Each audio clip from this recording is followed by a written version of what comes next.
एक आइलैंड जो सिर्फ मैप्स पर दिखा, असलियत में कभी धरती पर था ही नहीं।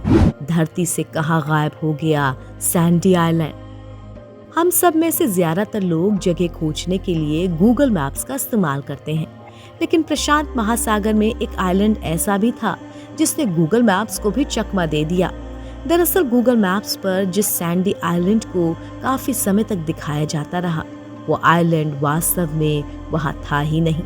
जब इस बात की पड़ताल हुई तो सच्चाई का खुलासा हुआ, जिसके बाद गूगल ने अपनी गलती सुधारते हुए इस आइलैंड को अपने मैप से हटा दिया।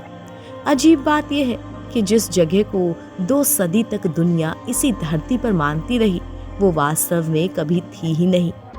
जिस आइलैंड के नाम को साल 1774 में स्वीकार लिया गया था, वो दरअसल धरती पर कभी मौजूद था ही नहीं। यकीन मानिए, प्रशांत महासागर के बीच खोजे गए सैंडी आइलैंड का सच आज की तारीख में यही है कि वो किसी भूत प्रेत की तरह गायब हो गया या फिर वो कभी था ही नहीं। 1774 में जेम्स कुक ने की थी आइलैंड की खोज। भूत की तरह गायब हो गया 22 किलोमीटर लंबा आइलैंड। सन 1774 में सबसे पहले जेम्स कुक नाम के एक ब्रिटिश कैप्टन ने इस आइलैंड को ढूंढने का दावा किया था। इसके बाद से ही इसे सैंडी आइलैंड के नाम से जाना जाने लगा। जेम्स का दावा था कि ये आइलैंड प्रशांत महासागर के बीच में है, लेकिन इस आइलैंड की रहस्यमयी भौगोलिक स्थिति को देखते हुए इसे घोस्ट आइलैंड भी कहा जाता था। मगर इसे आइलैंड क्यों कहा जाता था, ये नए खुलासे ने साबित कर दिया। 1876 में वेलोसिटी नाम के एक शिप की ओर से भी ये दावा किया गया कि सैंडी आइलैंड मौजूद है। कहा जाता था कि यह आइलैंड करीब 22 किलोमीटर लंबा और 5 किलोमीटर चौड़ा था।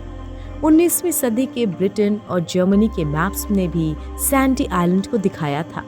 हालांकि बाद में इस आइलैंड को लेकर लोगों ने संदेह जाहिर किया। फ्रेंच हाइड्रोग्राफिक सर्विस ने इस आइलैंड को अपने नॉटिकल चार्ट से साल 1979 में हटा दिया था। नवंबर 2012 में इस आइलैंड को लेकर ऑस्ट्रेलियाई वैज्ञानिक ने एक रिसर्च की। इस रिसर्च में पता चला कि ऐसा कोई आइलैंड है ही नहीं।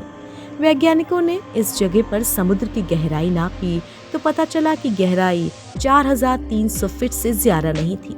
यूनिवर्सिटी ऑफ सिडनी की मुख्य भूवैज्ञानिक मारिया सेटर ने कहा कि किसी तरह की गलती हुई होगी। इसको लेकर एक पेपर भी प्रकाशित किया था, जिसमें लिखा था कि सैंडी आइलैंड नाम की कोई जगह नहीं थी। तो क्या ये वाकई में एक घोस्ट आइलैंड था जो जेम्स कुक को तो दिखा, लेकिन उसके बाद से गायब हो गया।